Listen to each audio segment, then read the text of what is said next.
ఉన్నవాడు మేషంలో ఉచ్చకాలంలో బాధ కష్టంగా ఉన్నాడు కాబట్టి ఈ బాధకం అన్న కష్టంలో అతను అనుభవించాడు.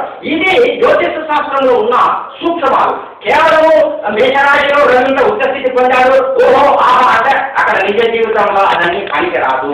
కాబట్టి ఏంటంటే బాధక స్థానంలో ఉన్నాడు కాబట్టి తండ్రి గారి మాటకి జావదాటకుండా కానాడు వెళ్ళడం అన్నది జరిగింది. ఇక్కడ రెండవ స్థానం కుటుంబ స్థానం చెప్పుకున్నాము. కుటుంబంలో భార్య కదా, భార్య కూడా అతను ఎంబడి వెళ్ళడం అన్నది ఇక్కడ జరిగింది.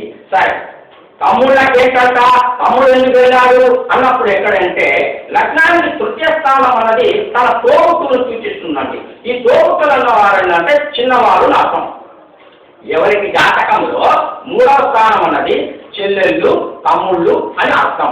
అయితే 11వ స్థానం అంటే పెద్దవాళ్ళు, అంటే తోబుట్టువులు అన్నలు అక్కలు అర్థం. ఇక్కడ స్వామివారి జాతకంలో అతనే మొదటి వాడు కాబట్టి అక్కడి నుంచి 3వ స్థానం అన్నది కన్య.